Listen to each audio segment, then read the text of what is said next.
Mademoiselle, what a pleasure to see you. Detective, It is a rather late hour to be wandering the halls.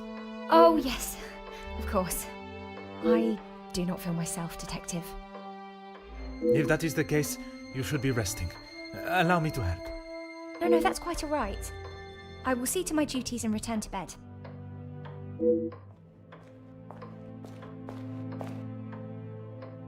Lizzie, excuse me, Elizabeth. Lady Van den Bosch has been waiting for some time now. Oh, yes, sorry. Detective Poirot was just... I'll see to the detective. You just head on up. Off you go. Good night, Detective. Bonne nuit, mademoiselle.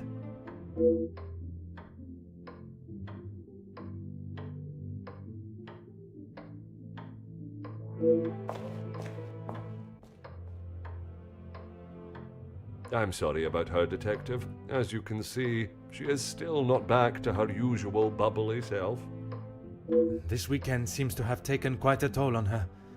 She'll be right as rain in a couple of days. Now, what can I help you with? As if by magic, you appeared when needed.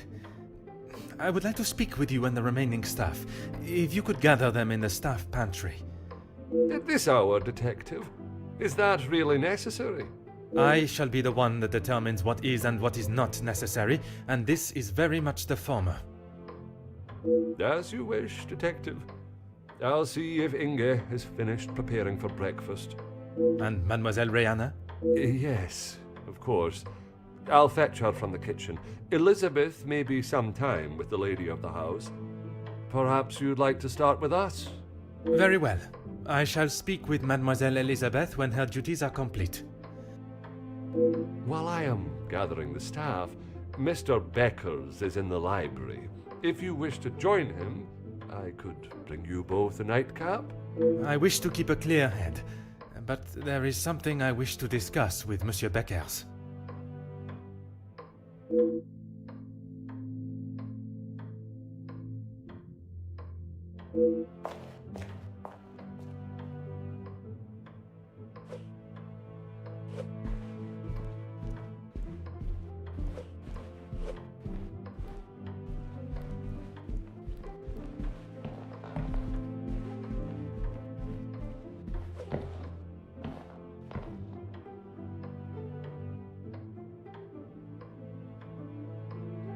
Ah.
Monsieur Beckers, it is rather late. The other guests have already retired to their rooms. I didn't even see the time. It's easy to lose oneself in a library this impressive. That is something we can agree on, monsieur. I suppose I should be heading? A moment, monsieur. There are some matters that we must discuss. Oh, what is it, detective?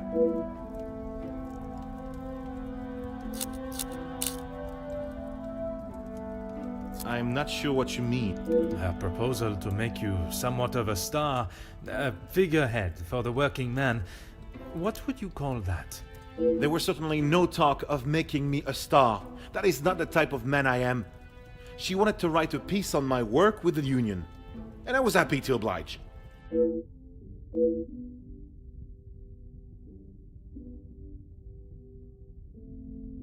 My speech? I'm not sure what speech. You may save your false ramblings for your next audience. I am aware you spoke with the Major yesterday. Whoever told you that has it wrong, Detective. Please, monsieur. The truth. Okay, fine. Yes, the Major and I spoke, but it was not for long. I was trying to convince him to speak with Ernesto. It's time we brought the strikes to an end. And that was best approached by a shouting match? He wouldn't listen to what I said. I spent so long preparing how I was going to convince him, but men like him are only swayed by one thing: money.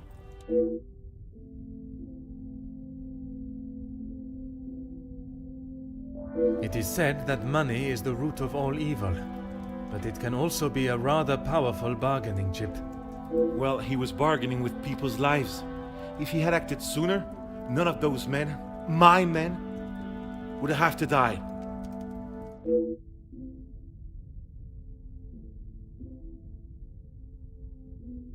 A deal? It was an insult. And that is why you did not sign it? I didn't sign it because the workers deserve so much more, not his pathetic attempts to get them back to work. Did you think there was a chance for a better deal to be made? I know there was. He's a pompous swine that cares for only himself and filling his pockets.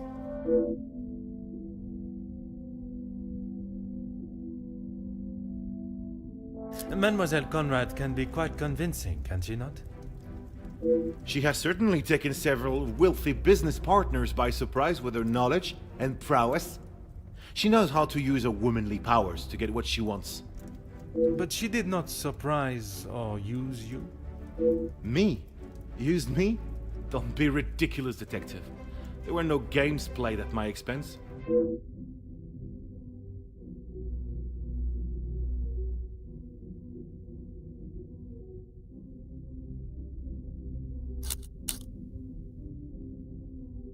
No, she just reminded me of what I was fighting for.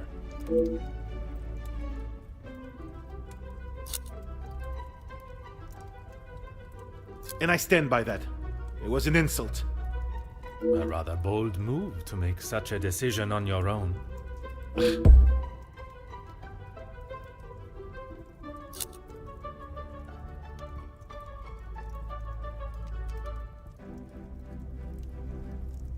I may not be perfect, but I've done everything I can. Your efforts fell short in every respect. You claim to be the voice of the people, but you care about no one's voice or benefits but your own. It's not as easy as just signing a piece of paper, Detective. It is a heavy weight to bear on one's shoulders. I consulted with others. You yourself spoke of Mademoiselle Conrad's cunning in business. And I told you, I was not one of her targets. Tell me then, what was it she reminded you of? The acclaimed man of the people you would be known as if you pushed the factory owners for more? It wasn't like that at all. From where I am standing, it was she that was manipulating the terms of the deal, and you in the process. You were merely her pawn. Okay, yes, I know. I shouldn't have listened to her. But what else could I do? Remain an unknown my whole life? I didn't mean for anyone to get hurt. It may not have been your intention, but we both know the result. You rolled the dice with those men's lives for fame, and you lost. What does that have to do with anything? I have often wondered about the competition siblings face in a large family. When you're young, it is the best feeling to know you have family that will stand by you, without even being asked. It is not until everyone starts carving their own path that you realize you're walking yours solo, and those that were beside you are now miles away. My older brothers were the athletes of the family. They both played soccer, and were the infatuation of every teenage girl. I'm sure you have seen the type. Oui, monsieur, but I can assure you that was not I. Then there was me. Quiet, timid, a shadow of the Baker brothers. My voice and very presence was forgotten and ignored. Nothing I could say or do would ever reach the bar they had set. But I always knew I was destined for great things. Years passed, and now that I no longer stood in the colossal ombre of my brothers, I could become my own man. When the position of union leader was posted, it was my chance to finally be heard. You hear politicians speak of the little or the common man? Well, that was me. And I knew what we wanted and what we needed. When I spoke, others listened. I held their gaze with a sense of pride, a sense that what I was doing was for the greater good. It was supposed to be my crowning achievement, lead the men to victory over the money-grabbing oppressors. But instead, all I did was lead them to their deaths. Monsieur, it was not at your hands that these men died. The blame cannot lie solely on your shoulders. Those responsible will be punished for their crimes. That you must trust.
Huh.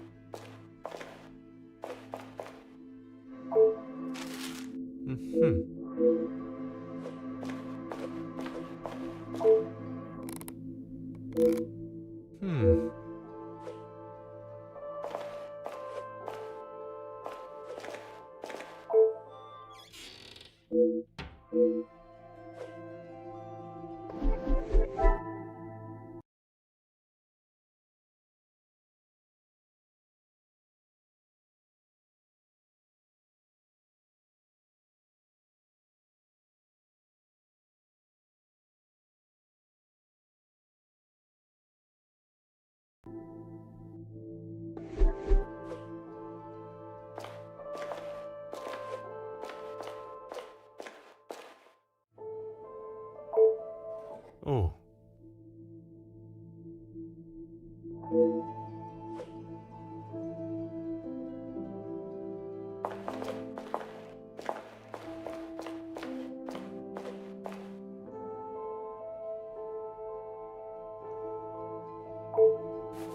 Huh.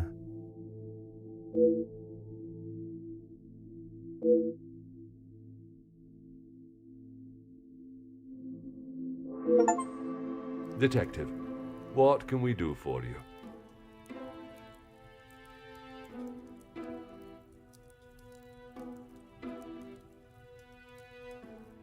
You can help me by telling the truth, and in the process, help yourselves. Sorry, Detective. It's a bit late in the night for riddles. It is no riddle, monsieur. If I do not receive the truth, you shall all be charged as accessories to murder. Detective, I think maybe you have been locked in this house for too long. We have already... You have told me a version, and now I require honesty.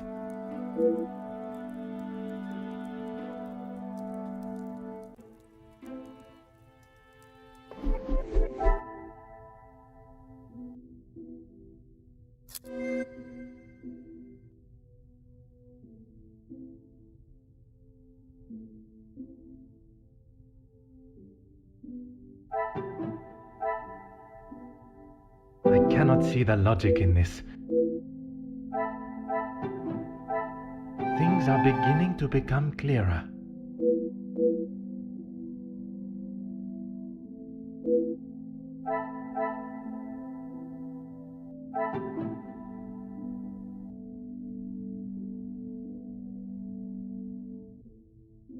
Order and method. That is...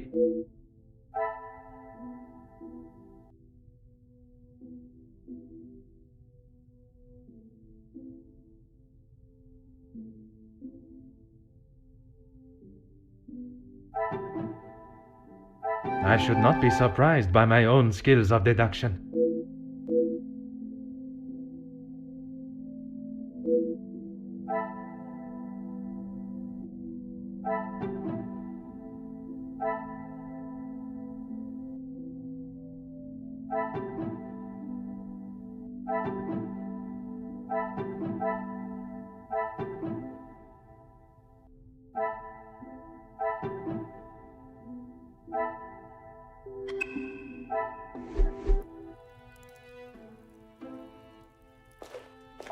Monsieur Sterling, is there anything you would like to add to your story? I'm not sure what you think I have done, Detective. Let us not string out this charade any longer. From his associate. I've already told you, Detective. I don't know who it was. Do not worry yourself on such details now. I suppose they were lucky to have called when they did. Otherwise, they may not have gotten through at all, with the telephone lines being down as of yesterday. Aye, Detective. Lucky, I guess.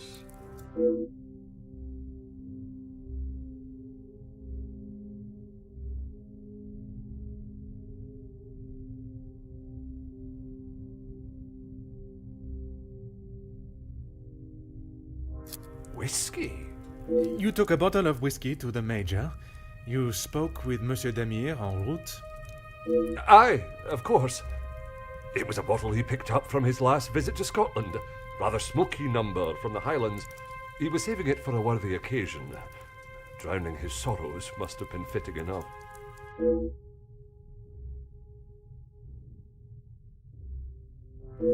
Or was it the one from the West Coast? You'll have to excuse my memory, Detective. It's not what it used to be. Oh, you found it. Thank you, Detective. I've been looking everywhere for it. If I had lost a war medal, I would not stop until I found it. It's not what you think. I was... Exploiting a dead man's military achievements for your own personal gain? Nothing of the sort. He asked me to clean them up. I must have dropped it into my pocket when I was putting them back. An honest mistake.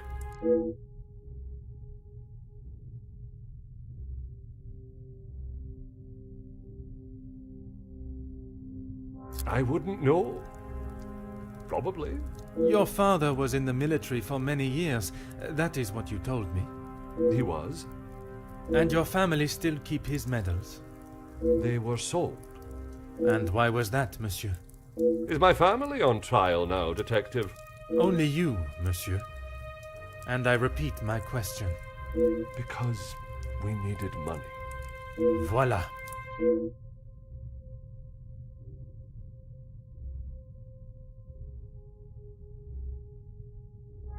No, he keeps them safe with some of his old military documentation. Is that a typical job for the head butler? He trusts me to do a good job. I told him I used to clean my father's, so he asked me to do the same. And where does he keep these items? In the storage room. I know where everything is, so it's just easier if I fetch them for him as and when he needs them.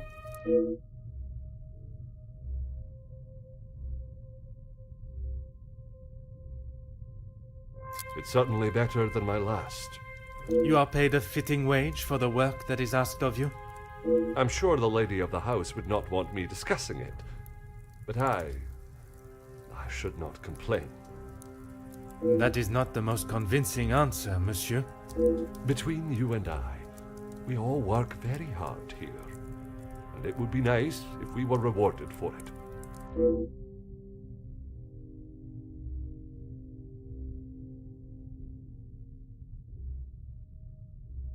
Please don't go anywhere. If I require more information, I shall call on you again.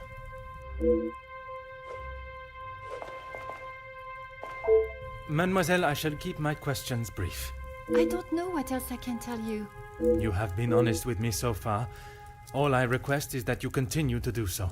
Oui, détective.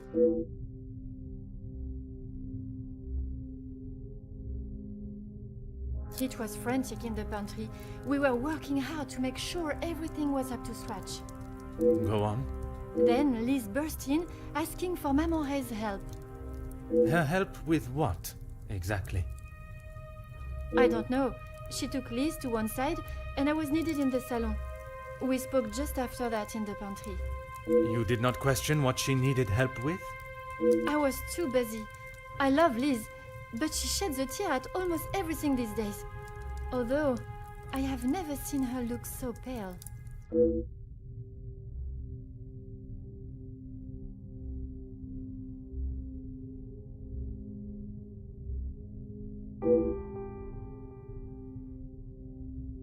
Merci.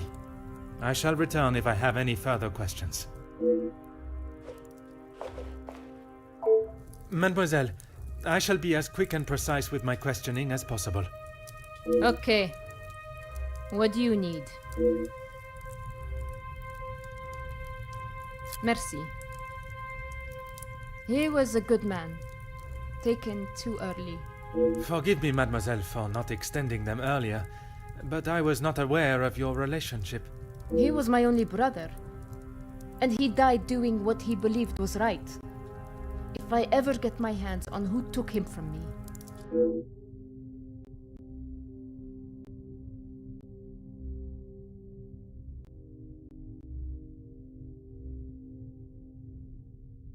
You say the riots, but it was the strike he was part of. They started the riots, not the workers. By they, you are referring to the security forces. They were brought in to keep the peace. Security, huh? They were brought in to make an example of them. It was all peaceful until they arrived. Why would they need to make an example? So that the workers would stop rallying. No one is going to go on strike if they think they'll get killed. The security you talk of were armed and ready. The workers were pigs to the slaughter. What chance did they have?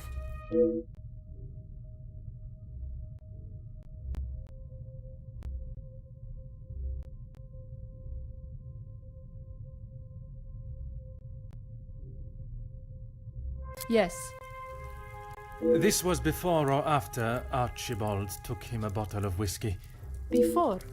You are sure? It may have been after. The whiskey is kept in the cellar with all the alcohol. It is. Then you must have noticed him going into the cellar and returning with a bottle through the pantry, no? Yes, I suppose I did. It must have been before then.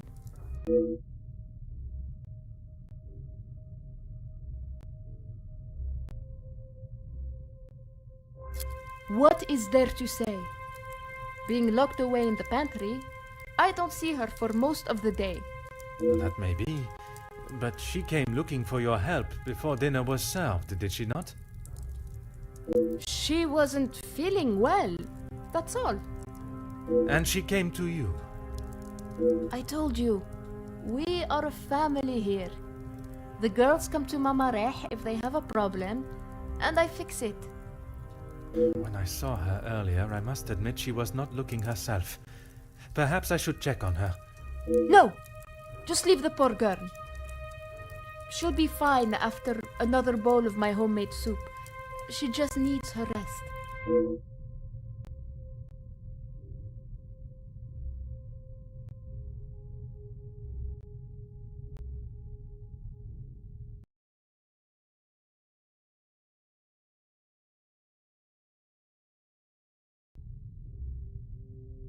Merci, mademoiselle. That is all for now.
Magnifique.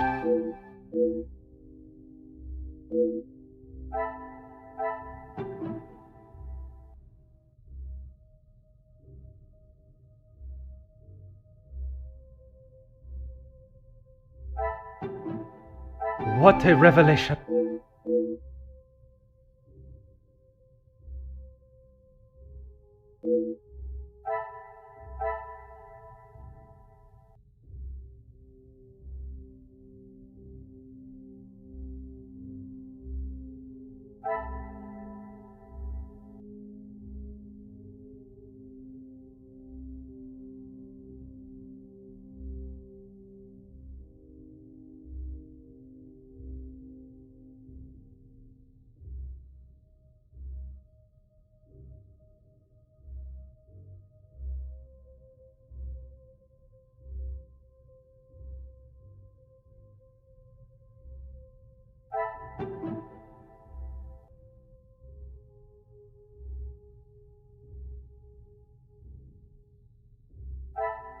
I must act on...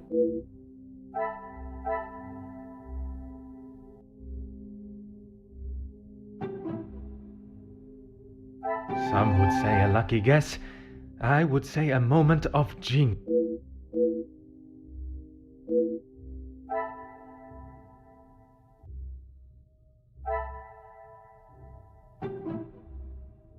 Is there something...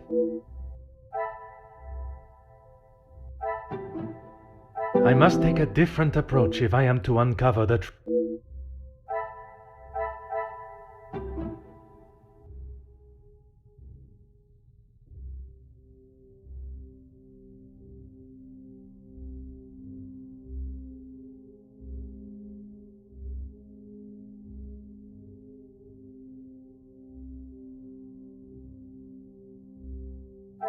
Come, my little Graycell.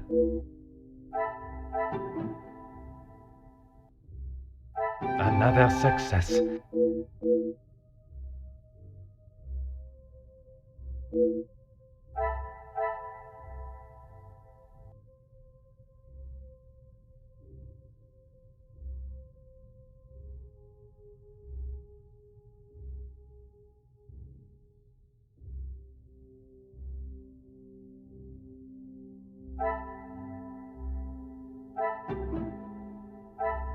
The pieces of the puzzle are...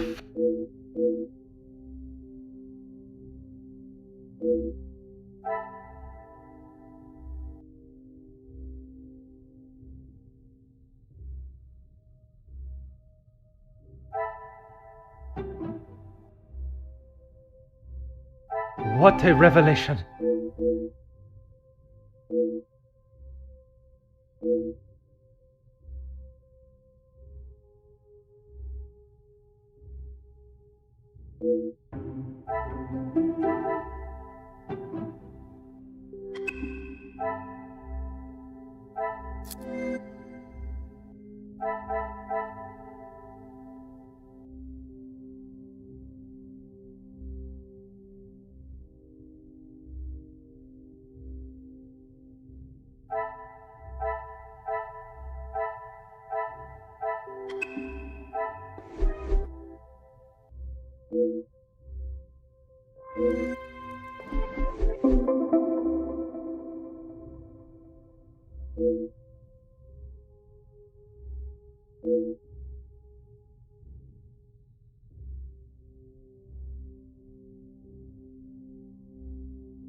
This will not get me any closer.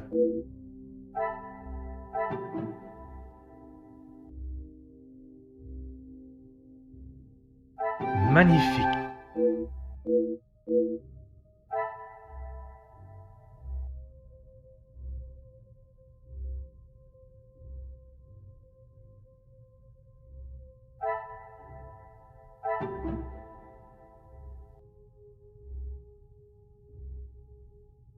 The pieces of the puzzle of...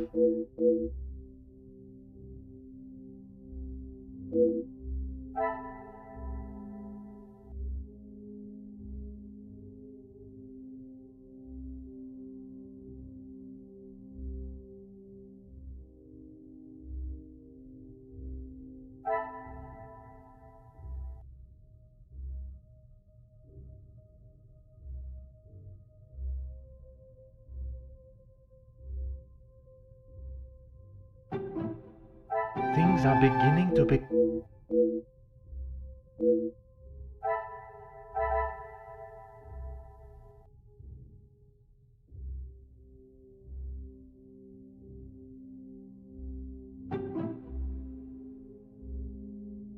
Another success.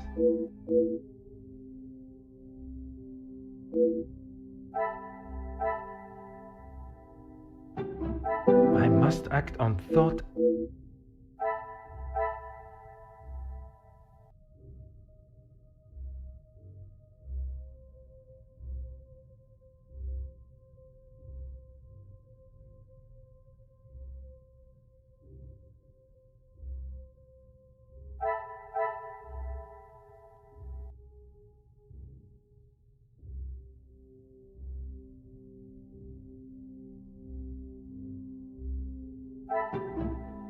Some would say a lucky guess.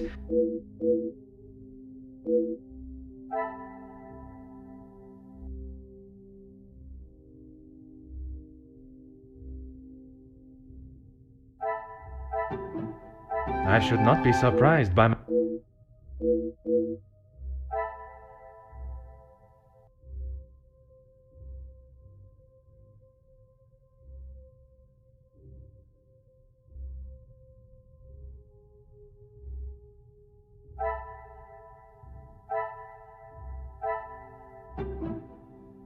What a revelation!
Things are beginning to be...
Monsieur Sterling. Oh, Detective, I was just... Please, I eagerly await to hear what reason you give for being in the storage room at this hour. A butler's job is never... I am no fool, monsieur. You have spun enough stories this weekend. Honestly, Detective, you don't trust anyone. And with good reason. I've been thinking about my time with the family. I often think on fond memories, but it does not take me to a storage room in the middle of the night. There are many memories held within these walls. I just wanted to see them again.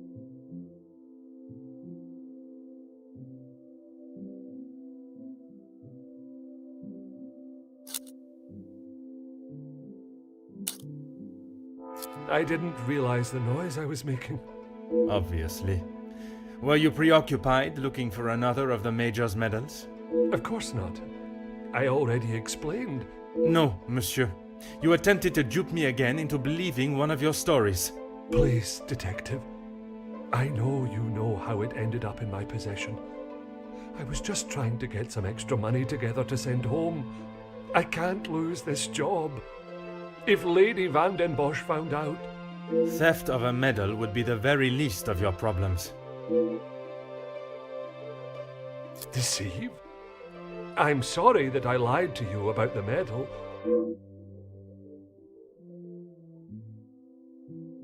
Would you care to explain the fake telephone call? It was purely for my benefit, no? Why would I fake a telephone call? The same reason that Mademoiselle Rihanna dressed in the Major's jacket in the snow, to allow not only the guests but me to believe the Major was still alive. I didn't kill him, Detective. I know, monsieur, but I also know that you helped the one that did to cover their tracks. It wasn't like that. We were just trying to help. She had no part in it. You never let on. How long have you known it was her? Monsieur, I am Detective Hercule Poirot. I only show my hand when I deem it necessary. You will be taking her away then. She will stand trial for what she has done. But you don't know the full story. She is just a servant in this house. If she is arrested, that will be the end for her. If Mademoiselle was only protecting herself, as you both have claimed, she will surely be found innocent. The Major's military storage box. The one that stored his medals. Amongst other things, yes. And those other things are? I had to protect her. If you found it when searching the study, you would have carted her off then and there. Whatever it is you have hidden, it will not remain that way for much longer.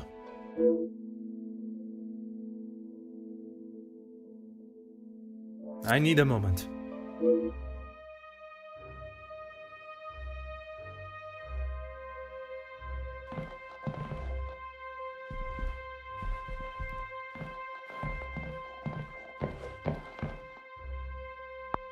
Aha.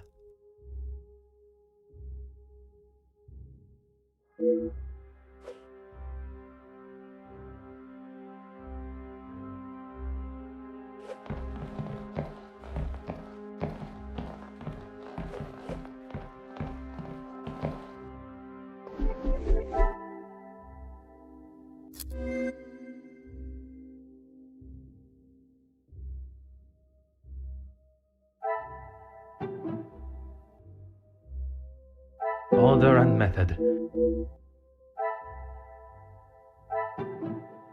Another success. I never doubted myself.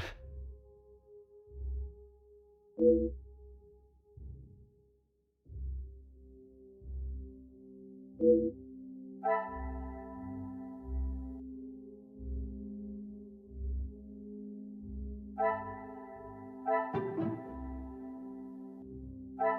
would say a lucky guess. I would say a moment of genius.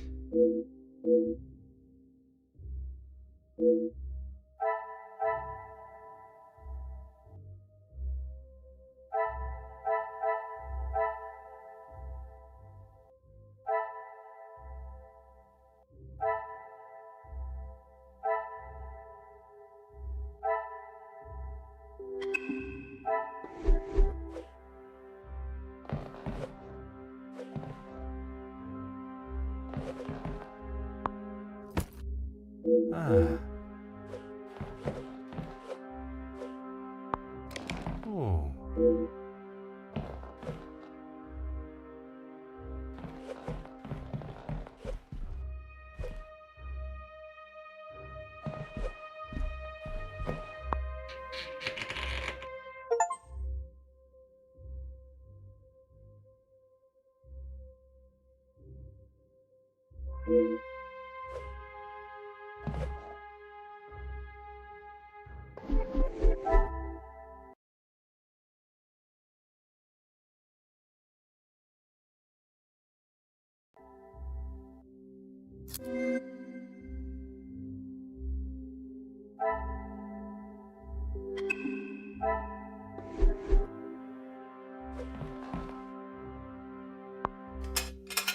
Huh.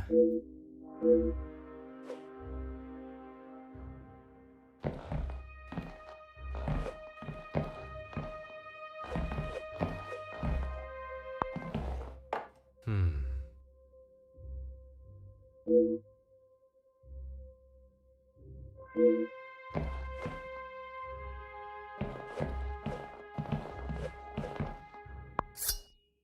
Hmm.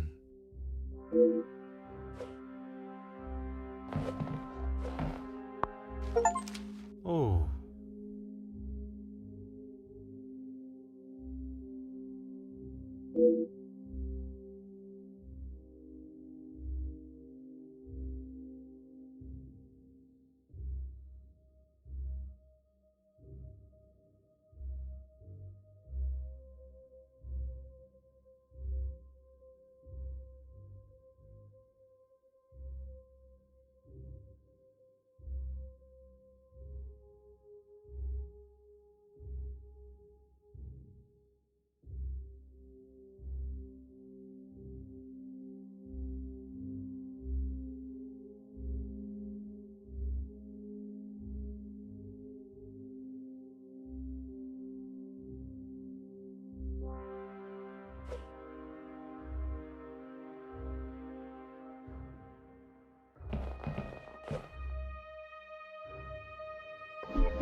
The pieces of the puzzle are finally coming together.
Magnifique.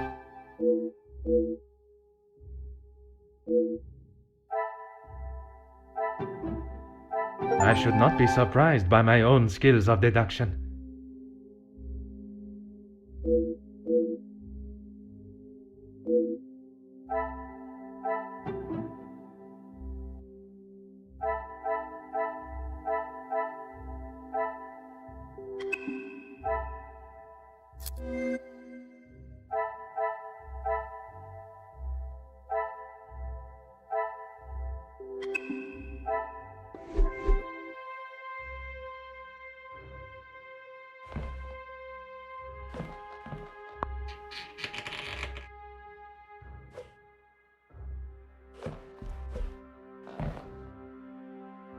There is no use lying anymore.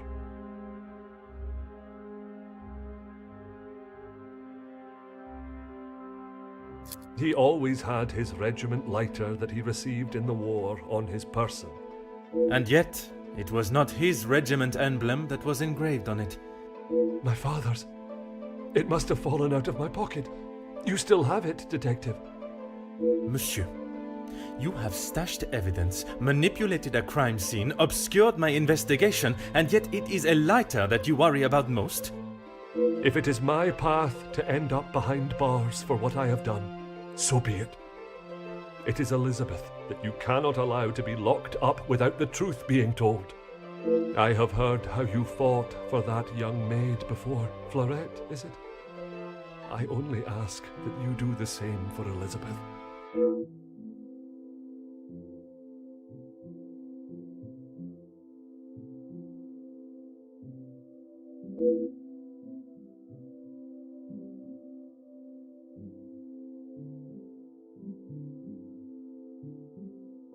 You found it. Even the secret area that has been created here is not concealed enough to stop Detective Hercule Poirot. I couldn't just leave it at the scene for you to find. The Major was killed by his own knife. The knife that protected his life during the war would eventually be the one that ended it. It was in his holster when he attacked her. He had hold of her arm. What else was she meant to use to get him off of her?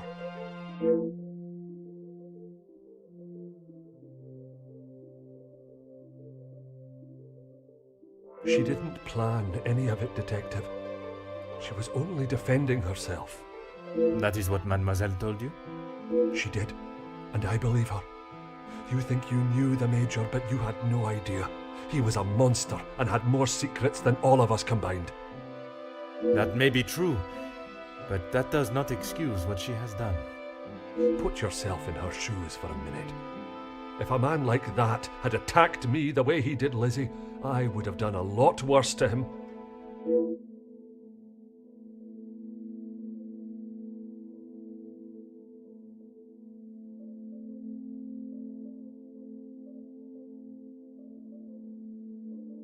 I need a moment.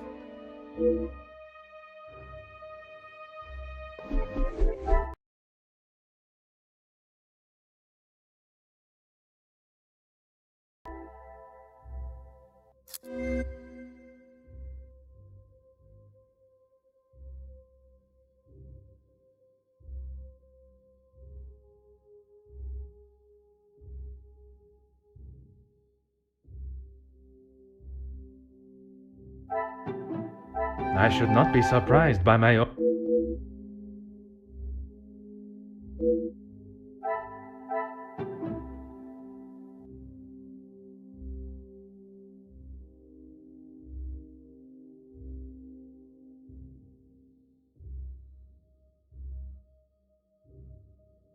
Things are beginning to be.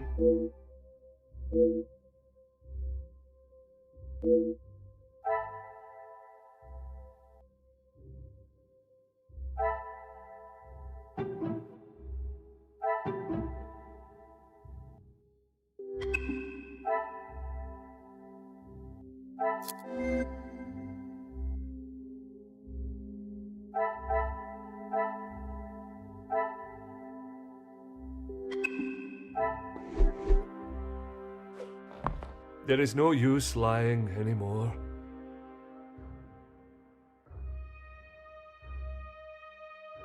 When you asked me yesterday about seeing someone out there, I thought the game was up. That does not explain what you were doing out there. When Lizzie took me to the study, the knife was still in the Major's chest, and I knew I had to get rid of it. I dropped it out of the window, knowing no one would be going outside. It was fine for the time being, but I couldn't risk it being found when the snow melted. So you collected it under the cover of darkness and stowed it away in here where you thought no one would find it. After your questioning in the pantry, I knew you were onto something, and I couldn't leave it here. And where did you plan on moving it to? Honestly, I don't know.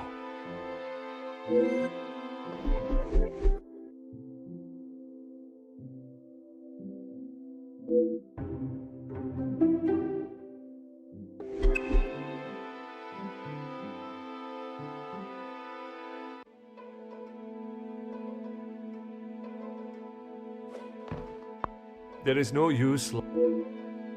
Why what? Why I would risk everything to help Lizzie? Exactement.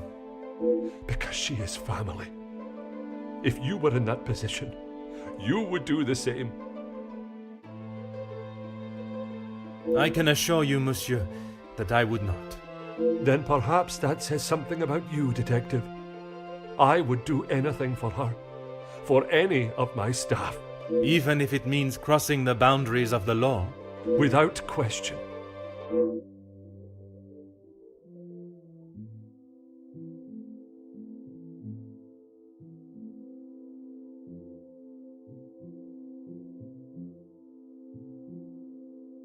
Aye, Detective, but please, you have to help Lizzie.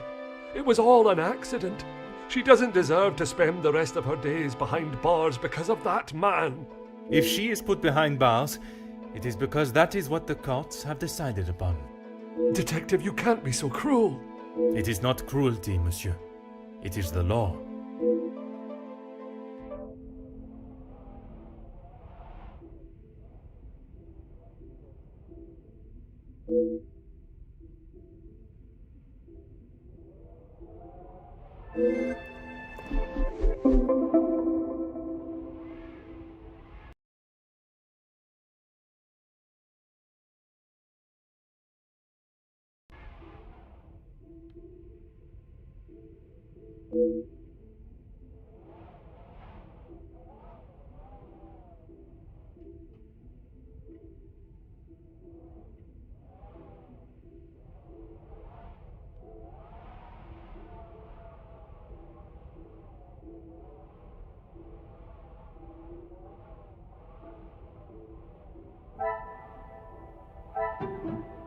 What a revelation!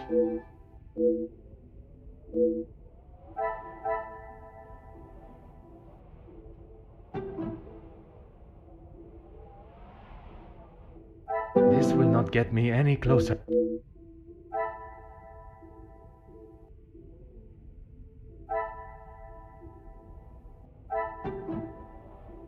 Some would say a lucky guess.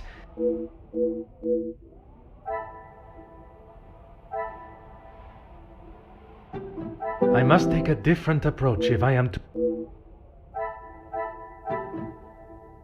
I cannot see the logic in...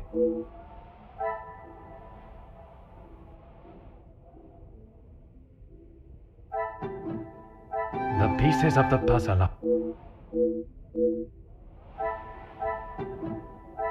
Come, my little grey cells.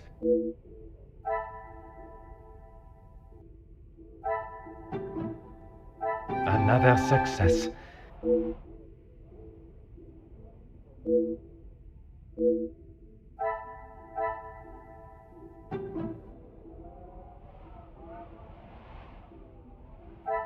Magnifique.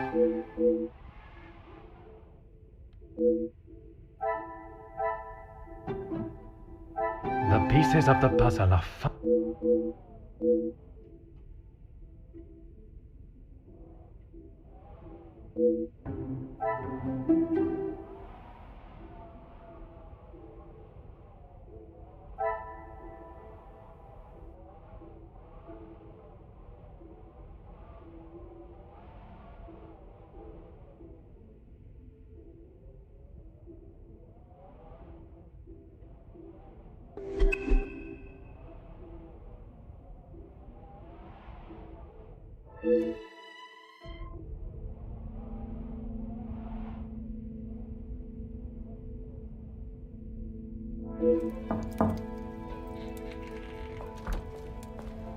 Detective Poirot, I'm glad you're awake.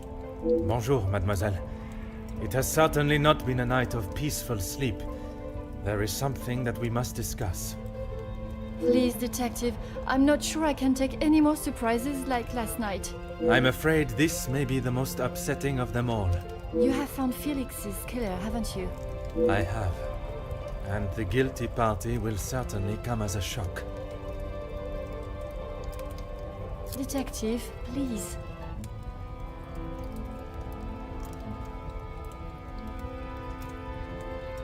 It was Mademoiselle Elizabeth that was behind the Major's death.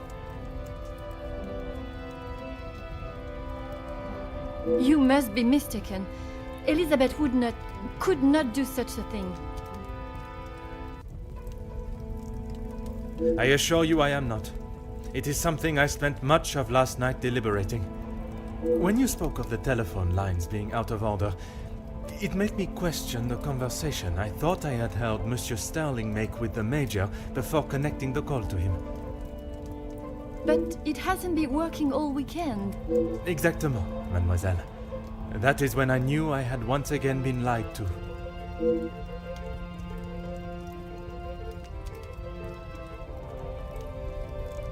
She was meant to be resting in the staff quarters. She has not been well. I am afraid that was yet another lie, orchestrated to keep her from incriminating herself. Why would you think that, Detective? I only managed a few words with her before we were quite abruptly interrupted by Monsieur Sterling. I must admit, he has a habit of speaking over the other staff. It was much more than merely disturbing our conversation. It was done with the intention to prevent Mademoiselle saying something that she should not. So, Elizabeth killed Felix, and then Archibald helped her cover it up? In its simplest form, oui. I have heard it directly from the horse's mouth. You have spoken with Elizabeth already? Did she admit to it? Not Elizabeth, but Monsieur Sterling. I wasn't. What were you doing in there, Detective? It was Monsieur Sterling that I found in there. I was taken by some surprise to hear anyone awake at that hour. What on earth was he doing? He claimed he was merely reminiscing of his time with the family. You don't believe him? It did not take long for me to uncover the truth of why he was there, and the location of the Major's murder weapon. Hidden area? A room that held all of the Major's secrets. I had no idea. Did you discover the reason for his blackmail? I did. Were you aware he was dishonorably discharged from the army? Dishonorably? What does that mean?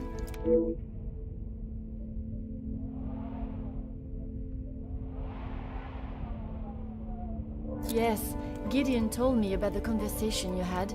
It is really quite upsetting. Zachariah was adamant of the Major's cruelty during the war, but the extent was not known until now. He killed a number of prisoners, men that were friends of Zachariah. Surely not. He would not do such a thing. They must have been trying to escape. I am afraid not. They were in fact unarmed. Oh, Detective. It is the reason he was discharged, denied his military pension, and I believe the reason he fled England. He had been such an important part of my life for so long, but I feel like I hardly knew him. In a sense, you said it was she that killed him.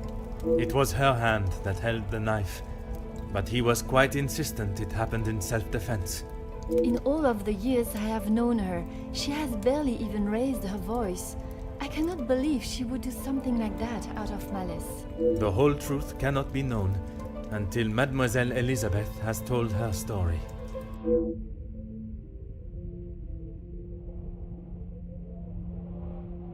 Will you allow me to be present? I think that is an excellent idea.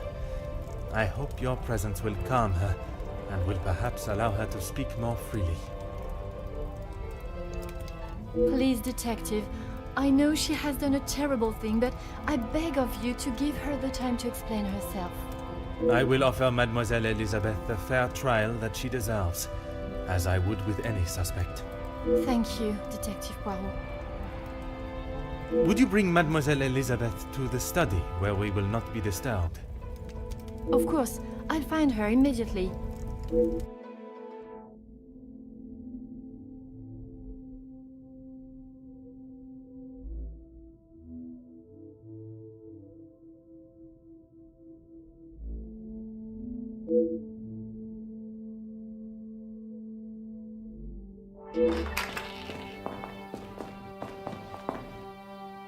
Mademoiselle Elizabeth, merci for joining us. Miss Angeline said you requested to see me urgently. We have some serious matters to discuss, and I would like to waste no further time. Oh, yes, Detective. Still not quite myself. I was surprised when Monsieur Sterling hurried you to assist Madame Vandenbosch last night. I should not have avoided my duties for so long. The house does not stop because I'm feeling a little under the weather. That is true, but you cannot be expected to complete all your tasks if you are not in the right frame of mind. Honestly, Detective, it was best for me to not sit and wallow anymore.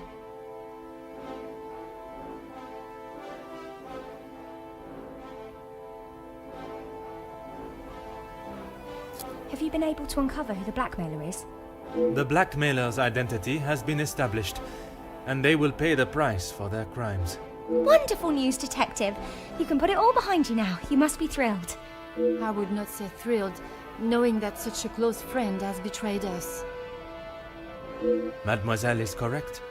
What I have learned over this weekend is that people are not always as they appear. While they may give an impression of being a friend or ally, they can in fact be something completely different. And, what of the Major's killer? Well, mademoiselle, that is why I have asked you here now.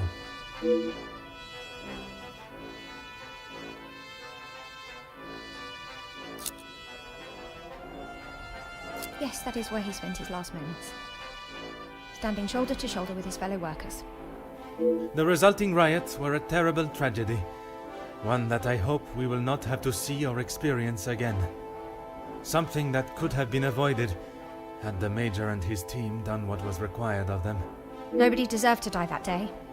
Not my Luke. I'm not quite sure what you want me to say, Detective. Your honest opinion is all I ask, and, s'il te plaît, do not hold back. No one else felt it necessary. We only spoke when there was something in the house to be done. We did not speak of interests or pastimes. You knew of his work with Monsieur de Silva? I only know what is required of me to know, and that is very little. But you were aware of his work as security at Monsieur de Silva's factory. I was. The factory your beloved Luke worked at, before he was cruelly taken from this world. Yes, Detective. Detective? What kind of question is that? It is a straightforward one. Mademoiselle, if there is something you wish to tell me, now is that time. I'm sorry, Detective, I just don't know how to answer it. Let us consider what we know of the Major. He fronted the militia that attacked the workers at the strike. You were aware of this? You finally had someone to blame for Luke's death. Someone conveniently located in the same house, alone in his study. No, Detective. It wasn't like that. Tell me what happened with the Major on the evening of his death. I was only in here trying to prove what I heard Mr. Beckers say. I was going to report him, I swear. Miss Angeline, you believe me, don't you? I want to. I am still trying to understand it all myself. Why don't you start from the beginning? I was delivering Miss Angeline's dress to her room when I heard Mr. Beckers arguing with the Major in his study. They were ever so loud. I thought the whole house would have been listening to what they were saying. Mr. Beckers was talking about the factory strikes, and how it was the Major's fault. He told him that if he didn't own up to his crimes, he would go to the newspapers. I cannot imagine the Major would have taken kindly to Monsieur Becker's threat. He didn't. He called him some rather uncouth names before Mr. Beckers left and went downstairs. and made sure to keep out of sight. After the altercation between the Major and Master Gideon, you went to speak with him outside, and I thought I could look around his study without anyone knowing. I had to know for sure. If it was true, he deserved to be held accountable. And did you find the proof you are looking for? I found a payment from Mr. De Silva, but there was nothing incriminating about that. I was so nervous. I felt like my heart was beating out of my chest. And then you saw the blackmail note. I recognized the writing on the envelope. I couldn't believe it. How could he do such a thing to Angeline? To the family that had taken him in? Common sense would determine the Major was another victim of the blackmailer. If I'd have used common sense, I wouldn't have been snooping around alone in his study in the first place. I heard the footsteps in the hall, and before I could move, the Major was standing in front of me, demanding to know why I was going through his belongings without permission. I tried to come up with an excuse, but nothing came out, and when he saw the letter in my hand, it was like Dr. Jekyll turning into Mr. Hyde. I tried to move around him towards the door, but he hurled something towards me, and it crashed against the wall. That would explain the damage to the wall. I froze. I have never been so scared in all my life. I thought he was going to kill me there and then. And you thought you would beat him to it?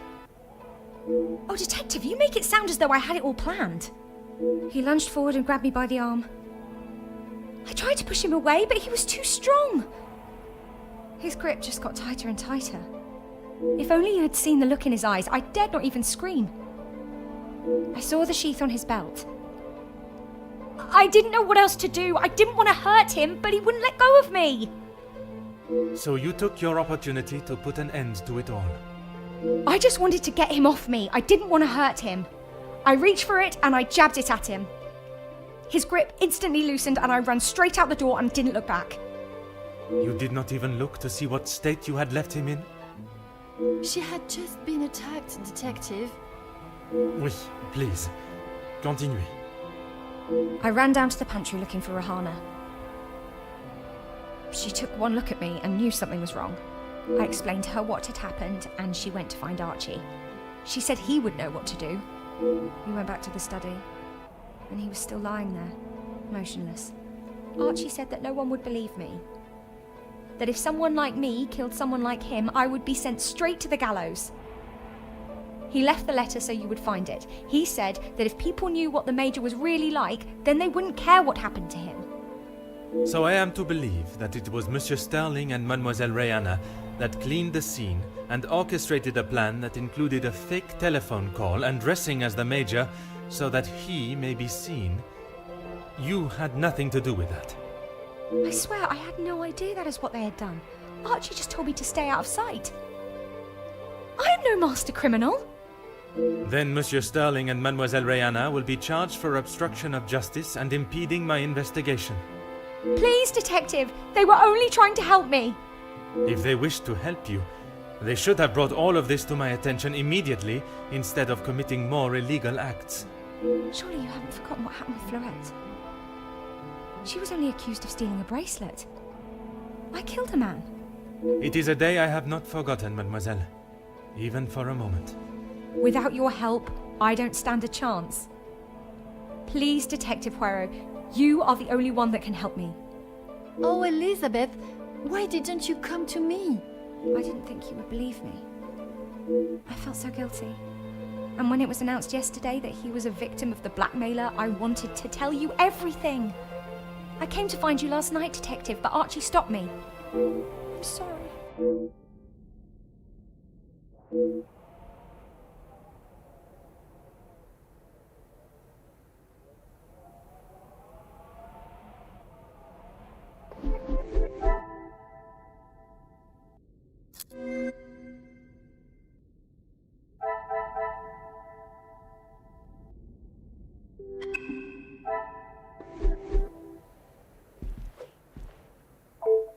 Oh, yes, Detective. I don't know where it is. If you have been honest with me until now, I ask that you continue. I'm sorry, I really don't know. Archie dropped it out of the study window and he said he would deal with it. I couldn't bear to touch the thing.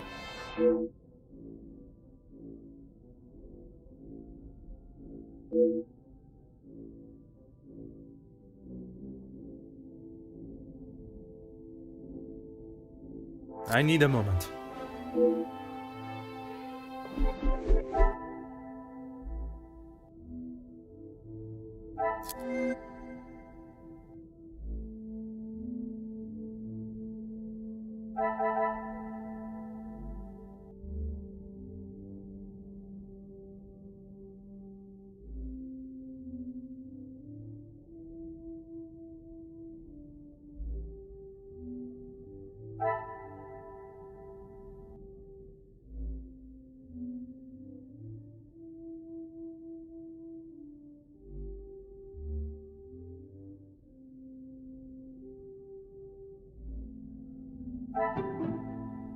I should not be surprised by my own...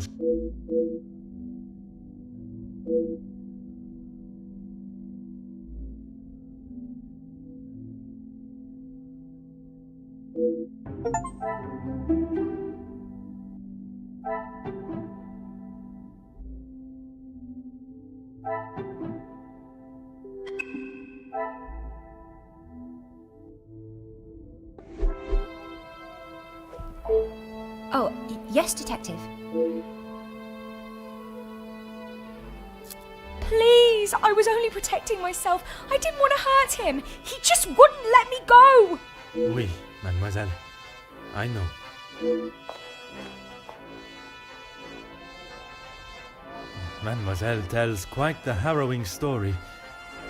I cannot imagine the Major acting in such a way. But Elizabeth could not make up such a story.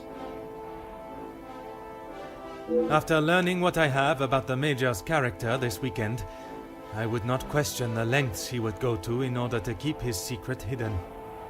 I know that you share a close bond with Mademoiselle Elizabeth, but you cannot allow your personal feelings to taint your belief of what took place.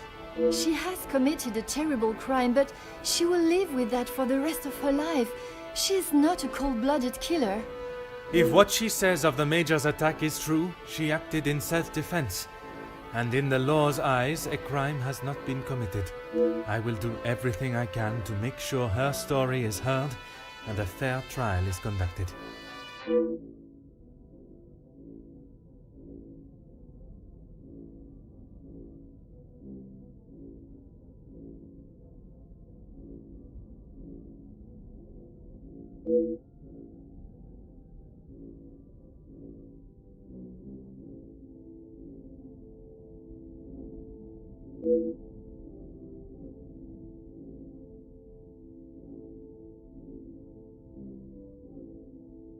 Mademoiselle, it is time I addressed the house.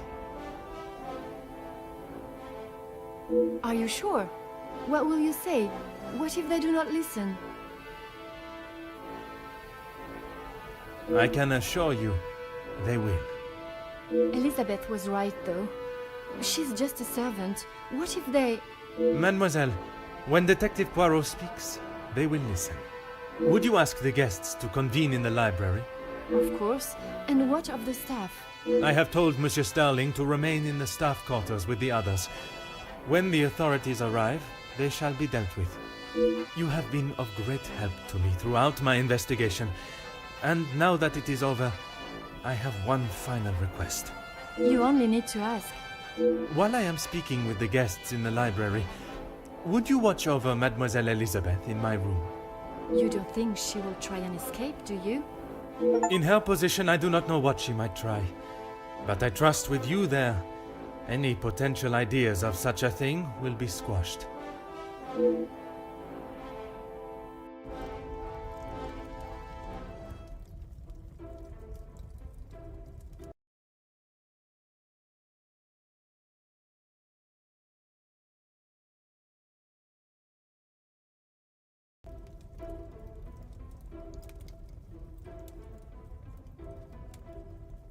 Detective, you have spent more time making us sit and wait for you than anything else. Madame Van den Bosch, if you think I have spent my time focused on anything besides uncovering the Major's killer, you are sorely mistaken. I'm sure you will be eager to share your findings with us then. All in good time, Madame. Firstly, to understand the truth of what has occurred this weekend, one must know the timeline of events that not only preceded the Major's death, but succeeded. We are all well aware of what happened before, Detective. You can save your breath. You are only aware of what the guilty parties wanted you to believe. But now I shall apprise you to the true events. The reason for us all being here, you know. The altercation between Monsieur Demire and the Major, you know. The body of Monsieur Hagen was found while we were all sat enjoying a most delicious meal. That you also know. But what was kept from us all was that his body lay on the study floor for far longer than was thought. It was that servant. She found him. S'il te plaît, monsieur. It was indeed young Inga that found the Major's body lying lifeless in the study. So it was her. Monsieur, I will not allow for any further interruptions. I return to the Major's body. If we are to believe the scene that we were presented with, the Major must have been killed during the first course of our meal, a meal that none of you left, even for a moment. Speaking in the evening, you all confirmed one another's alibis, and although there was doubt in the validity of some, I confirmed that they were indeed all true. What I could not understand was how a man came to be found dead, and every guest accounted for at the time of death. That is until I questioned the latter. Monsieur Beckers, I shall now allow you to speak. You saw the Major smoking a cigar in the snow. Is that true? It is. False. You saw what you were meant to see. Someone in the Major's coat standing outside, giving the illusion that the Major was still very much alive. Monsieur da Silva, on the afternoon of the Major's death, do you recall hearing a telephone ring? Now that you mention it, I have not heard a single ring all weekend. Correct.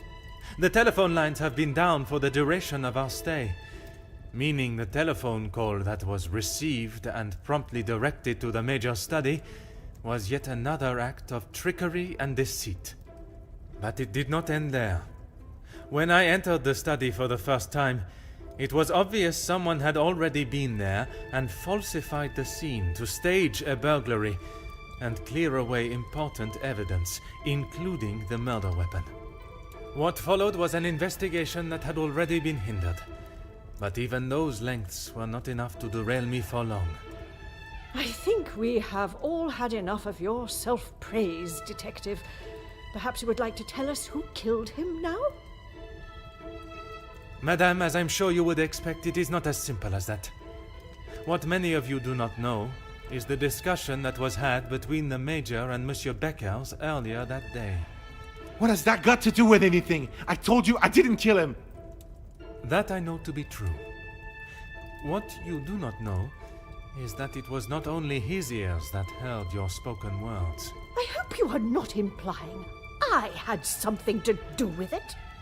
No, madame, there was another. Mademoiselle Elizabeth. You are all aware that the Major was hired by Monsieur da Silva to front the security during the workers' strikes. What very few of you know is that it was the Major's order that instigated the vicious attacks on those unarmed men and resulted in numerous deaths, including Mademoiselle Elizabeth's fiancé, Luc. Monsieur Beckers confronted the Major, declaring that he was to hand himself in. That is what Mademoiselle Elizabeth overheard. Now, knowing the truth, she waited until the Major was away from his study. After he stepped outside following the confrontation with Monsieur Demire's fist, it looked to be the perfect opportunity, or so she thought. The Major returned and found her looking for the proof she required to hand him over to the authorities. If the maid bumped him off, why hasn't she been arrested? The events that followed in the study are not those of a cold-blooded murder, but one of a young girl that had no other option but to protect her own life. Sounds to me, Detective, like you have taken a shine to this young girl and would rather protest her innocence than arrest her for murder, the crime she has committed. Jeez, this is gonna make for a juicy story. Mademoiselle, I ask you this. You have seen the Major's anger before, oui? What if I have?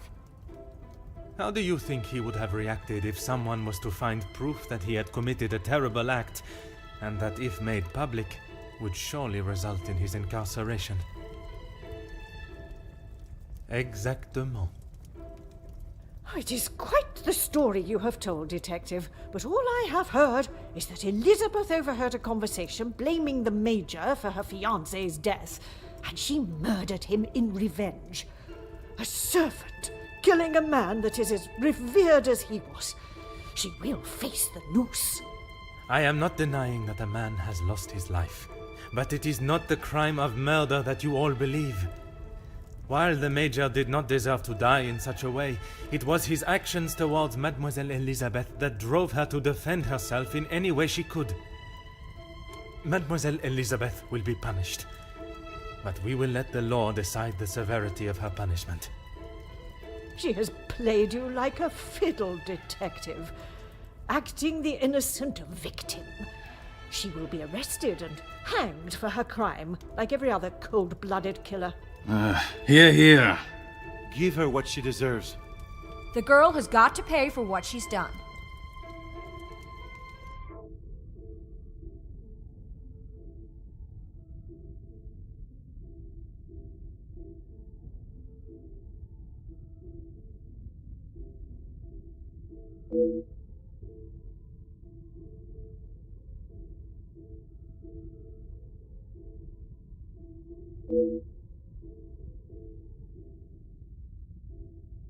Those of you that are calling for the hanging of Mademoiselle Elizabeth, have you forgotten the roles you played? Your actions have been far from innocent.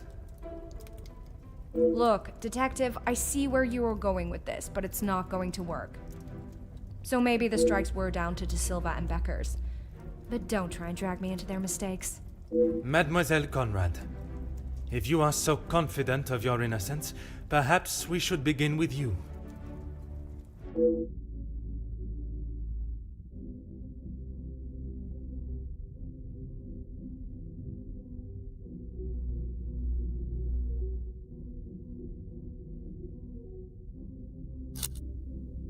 You don't need to imply it's only me that does. Ask any of my journalists, they'll say the same. Even if in the process people are hurt? You knew the situation surrounding the strikes, and only sought to swell the anger in people and create further chaos. Mademoiselle, you so often have something to say, and now is not the time for silence. You really are delusional. Maybe you should just keep your theories and claims to yourself.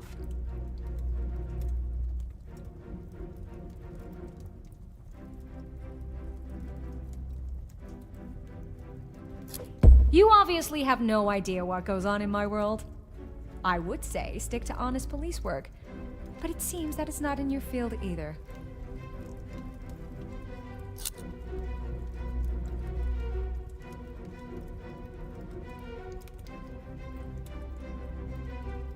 Look, it's... Mademoiselle, I do not have time for your excuses. Do you wish to state your direct involvement, or should I? It's not... Okay, fine.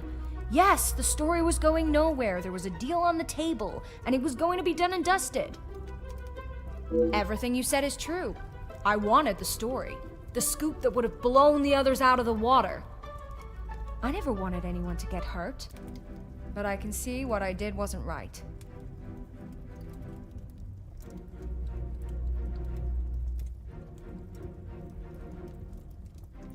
I didn't think you had this side in you. I can see now why Angeline asked for you personally. You're not like other cops. It's clear it's the law and doing the right thing through and through with you. If you say it was self-defense, I believe you. We can't just forget what that girl has done. It's not Jackie's fault, or any of ours, that she decided to do what she did. Monsieur Beckers, you are the last person I expected to defend Mademoiselle Conrad.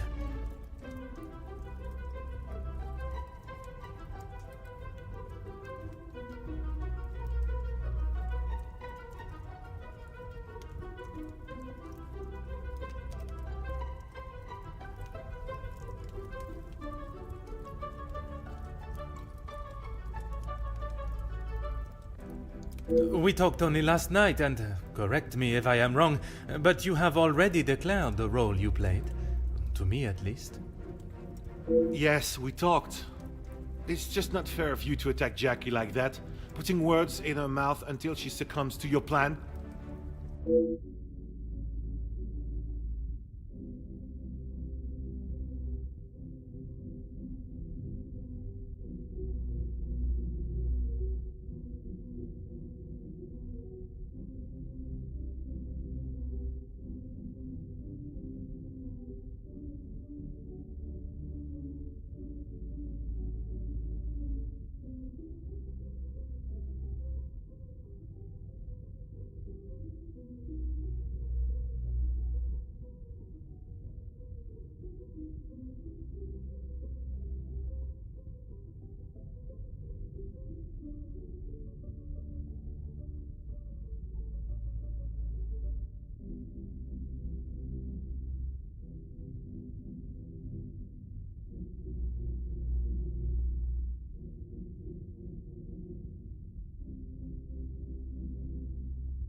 Detective, I'm afraid you're misunderstood.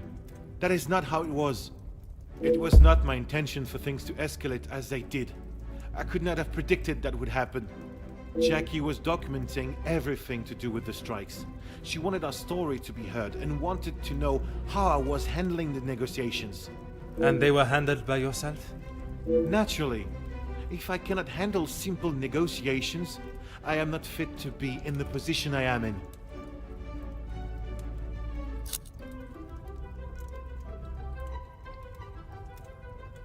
I was only pushing for what my men deserved, what they needed.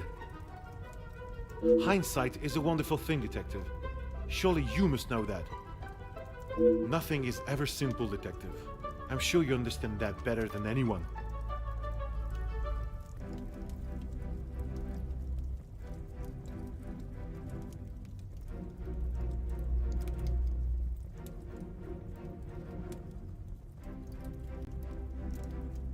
You're right, Detective. I have tried so hard to deny my part, but I know only too well that my decisions led to the death of those men. I know I cannot excuse what I've done. I just want you all to know that I am not a hateful or malicious man. I only wanted to prove that I was the right man. I have lived in other shadows for so long. I thought I would be able to finally step into the light and be the one that everyone remembered, not forgot. Monsieur da Silva offered me a deal and I turned it down. I thought I was doing right by the workers, but it was only myself I was thinking about. What more proof do you need? He said it himself. I made a generous offer to reach a resolution, and he turned his nose up at it. It was not that simple, though.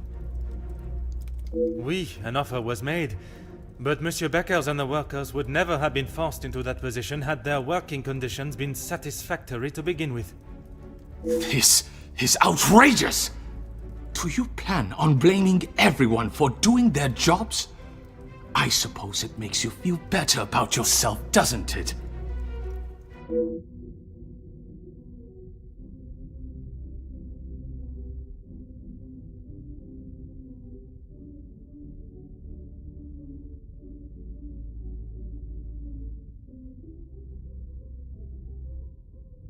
It may be a big deal to you, but I am used to workers not being happy with something. And most of the time, that unhappiness is directed at me. When you're in charge of your own factory, you'll understand. I handle the situation the best I could. If you think otherwise, maybe you have proved us all right, that you aren't the great detective you claim to be.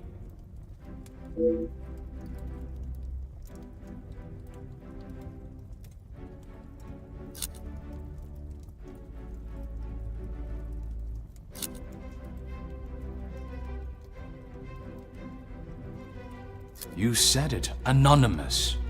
I don't know them, and it doesn't sound like they know me. When you have something people want, money, they will do anything, including constructing lies to get their hands on it. Monsieur da Silva, you seem to have forgotten our previous conversations. I recall them just fine, thank you. A police officer trying to manipulate facts to fit his own agenda. Shocking.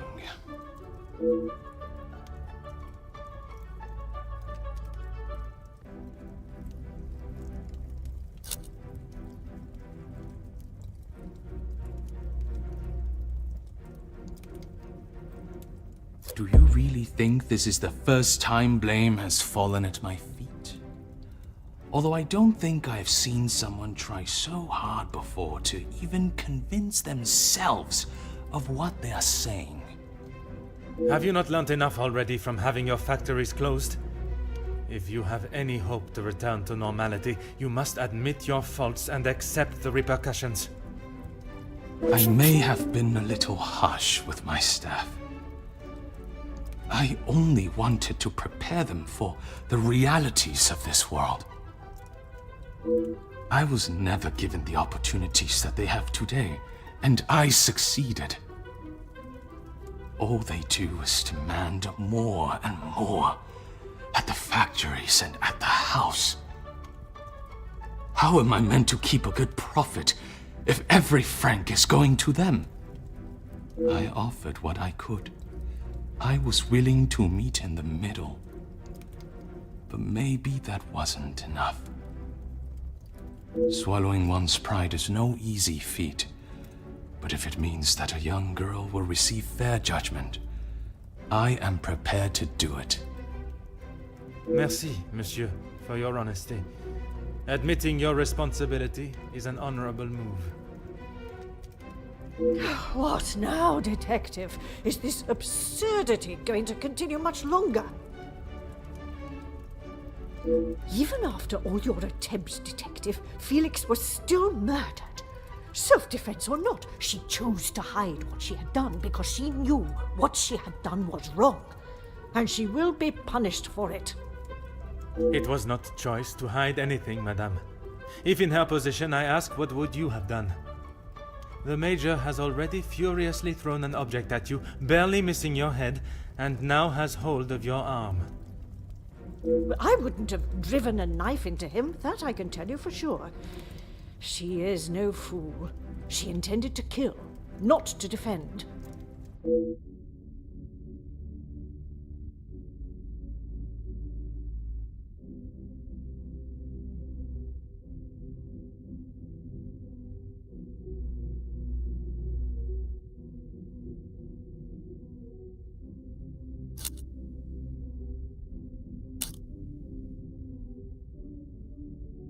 Quite presumptuous of you to assume violence is in his nature. Putting my own feelings towards the Major aside, he was not an honorable man, at least at some time in his life. He must have been for you to allow him in your house for so many years.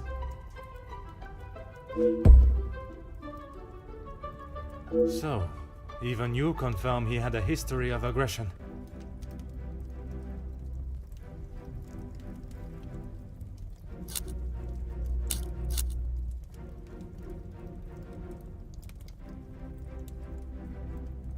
You have no idea. He was there for us when we needed him. You were there for him when he needed free room and board. That is not the case, and you know it. His actions are unforgivable and should not be defended by anyone. You judge him so harshly, but I return the question. What would you have done in his position? He had made mistakes. I will not deny that. In those moments when a decision had to be made, it fell to him, and he did what he saw fit.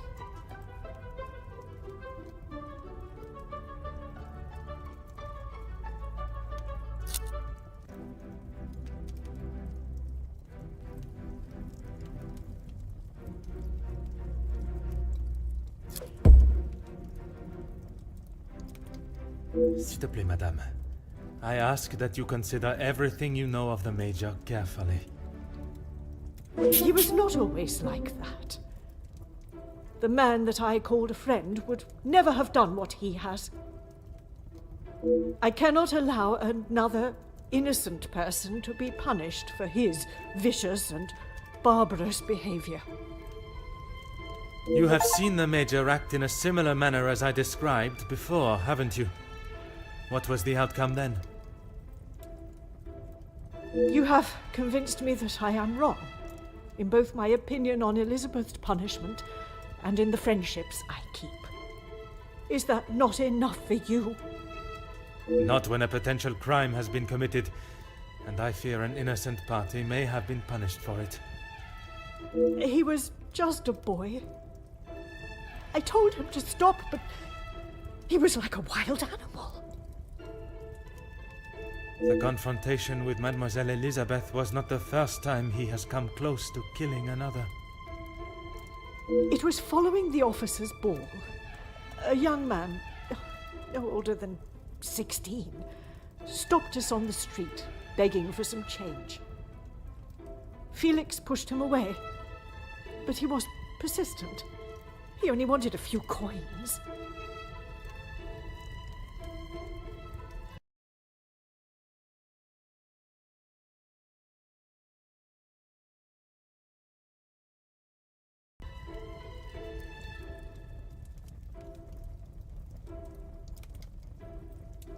Like a flash, Felix snapped and wouldn't let go of him.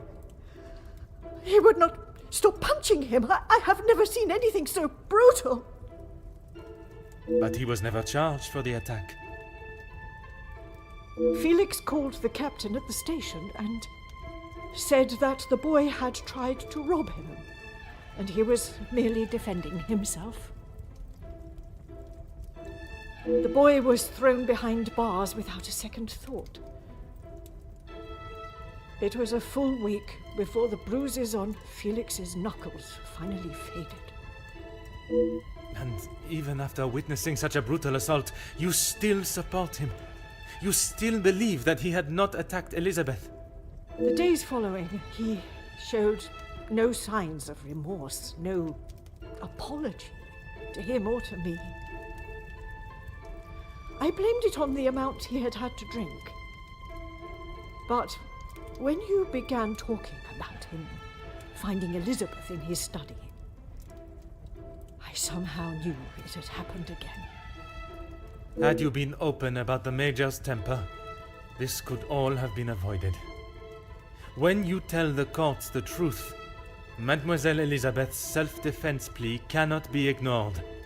Just when I thought I could not see a more spineless move. Excuse me? You allowed a bully and thug to remain in your house and endanger your family. I'm sorry, Margot, but I am struggling to understand why you have involved yourself in this affair. I'm surprised you can hear me way up there on that high horse of yours. How dare you speak to me in that way? Who I decide to keep in my house is my decision and no one else's. I can see that. Murderers, thieves, and extortionists are all acceptable, it seems. Countess, I have talked at length of the Major's death, but not the reason for my invitation in the first place. When I last gathered you all together, I spoke of a blackmail ring that was rife in the area, and then of the letter that the Major had received. Mademoiselle Angeline requested my help personally after she received such a letter threatening her family name. She felt I was the only one that could uncover the truth. And uncover the truth I have. Get on with it, detective. Who dared try and extort my family and then have the gall to allow me to welcome them into my home? If it was not for the honesty of a young servant, I would perhaps still be looking for the For goodness sake, it was me. Margot, how could you? While it looked as though the Countess was helping the young women at the shelter, she was in fact only finding them positions of employment in wealthy homes to gather information on them and learn secrets that she would ultimately be able to use against them. Monsieur da Silva fell victim to her network of moles and was in turn blackmailed. It was quite the prosperous setup you had, knowing that they would not be prepared to lose their social standing if a secret was to find its way from where it had been hidden for so long. That cannot be true, Margot. How could you do such a cruel thing?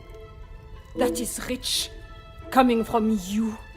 You are one of my oldest friends. High and mighty Madame Van den Bosch. You think you can do what you wish when you wish it and there will be no repercussions. You are as bad as all of them.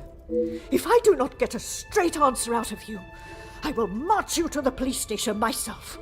I'm surprised it took the Major this long to start living with you. He must have been on the edge for some time. How dare you speak to me like that? In my own home. A home you share with the father of your daughter for so many years, and she still remains none the wiser. You have no right. Maman, Angeline? Have you heard what she has admitted to? She is merely trying to make herself... is what she says true? Felix, he was my father? That is the secret that the letter was talking about, isn't it? You told me that we had nothing to hide. Detective Poirot, were you aware of this? Oui, mademoiselle. But it was not my place to repeat. I don't understand. What about father? Your mama betrayed the love of a good, honest man and played away behind his back and then kept it hidden for all these years like a lady of the night with her client list. You will say no more. Angeline, I... Did Felix know? This is not an appropriate conversation. He knew, dear girl. He knew the whole time. It is only dear Edwin that was blind to their deceit. You will not talk of him like that. You will not talk of him at all. If I don't, who will? You never deserved him. You don't even deserve the memory of him. Countess, there is something that you still have not explained. What more is there for her to say? How long were you in love with the Viscount for?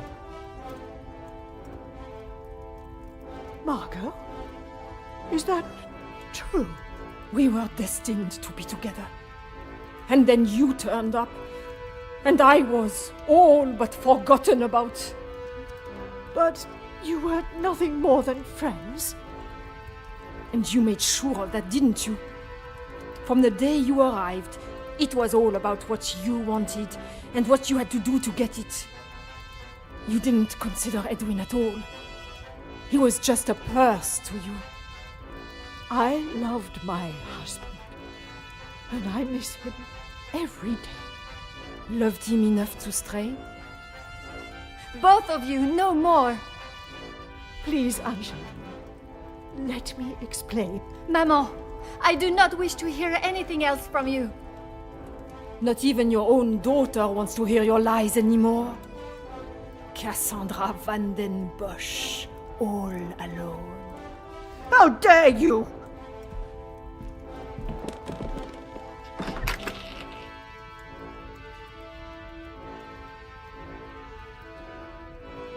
While I feel a sense of satisfaction and pride in solving both cases, there is still a part of me that is reluctant to revel in triumph. I am content with the unmasking of Comtesse de Vos as the blackmailer, and knowing that she will pay for her crimes. But it is the justice for Mademoiselle Elizabeth that worries me. She will stand in a court of law, and I can only hope that they can see she acted in self-defense. I must trust that our legal system and justice will prevail, and a fair sentencing will be given. In protecting her own life, she took the life of another. Perhaps the guilt she must live with is a greater punishment than any sentence she can receive.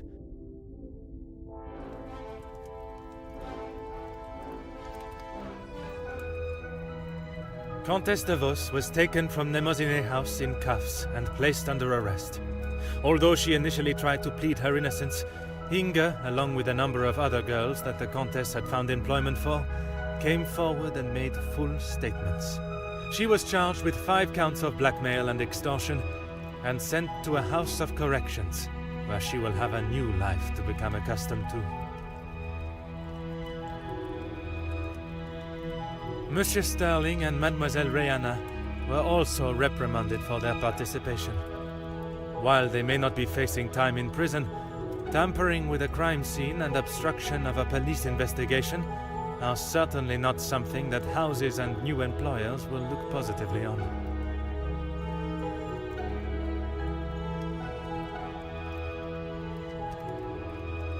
Mademoiselle Angeline finally became Madame Demire, and together they took up residence in England, where Monsieur Demire continues to support and fight for fairness and equality in London. I am happy to say that we have remained in contact, and Madame Demire has become a regular correspondent of mine. And the latest joyous news is that they are expecting a child of their own. Madame Van den Bosch showed compassion that I had not seen in her before. She stood in court and gave a truthful and genuine character reference of Elizabeth, as well as describing the Major and the atrocious crimes he had committed. After Madame Van den Bosch's secret was revealed to the world, her position in the social hierarchy was no more, disappearing in a moment. While she still resides in Belgium, I believe she has had to adapt to a far more modest way of life. A humbling experience for her, I am sure. Following her actions in the courtroom, Angeline believed that her maman still had a place in her life. Although they are on different sides of La Manche, they remain in contact. Mademoiselle Conrad left Nemozinet House the same way she entered, confident in herself and audacious in her opinions. Her report of the Major's murder at the house and the surrounding blackmails became one of the most talked about stories of the year. While there were certain details of her own involvement that did not make it to print, she was really quite complimentary about the detective at the heart of the case. Monsieur de Silva tried to continue in his position as factory owner and business entrepreneur, but after his accounts and business dealings were investigated following the details of his blackmail being made public in Mademoiselle Conrad's article, his illustrious business empire began to crumble and is now facing an international corporate investigation. Monsieur Beckers stepped down from his position as union leader, accepting that he was no longer fit to represent the workforce that, in his words, he had let down on a scale of unmeasurable proportion. Although he is no longer the voice of the workers, he continues to support them from behind the scenes. Monsieur Zachariah and his brother made amends, and returning to his family home, and after sobering up, he was able to find the help that he required. I understand that he is now helping fellow soldiers with similar conditions. And Mademoiselle Elizabeth, she stood before a court, and while the proceedings were deemed controversial, the charges against her were dropped, and the reasoning of self-defense was accepted by the presiding judge. Madame Van den Bosch's testimony, along with Mademoiselle Angeline's declaration of her good character, was enough to show that it was not in Elizabeth's nature to act in such a violent way. The abundance of evidence against the Major, and his violent and cruel nature, including his appalling acts during the strikes and the war, was more than enough to prove that Mademoiselle Elizabeth had no other option in that situation but to defend herself in any way that she could. With the new arrival of Madame and Monsieur Demire's child next year, they have agreed to give Elizabeth the opportunity to return home to England and take up a position in their home as nanny.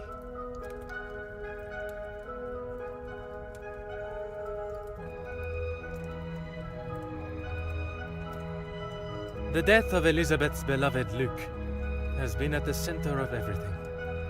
Had those in positions to help not acted with only themselves in mind, perhaps he would still be alive today, and the Major would have paid the price for his own crimes in the eyes of the law, not at the blade of a knife.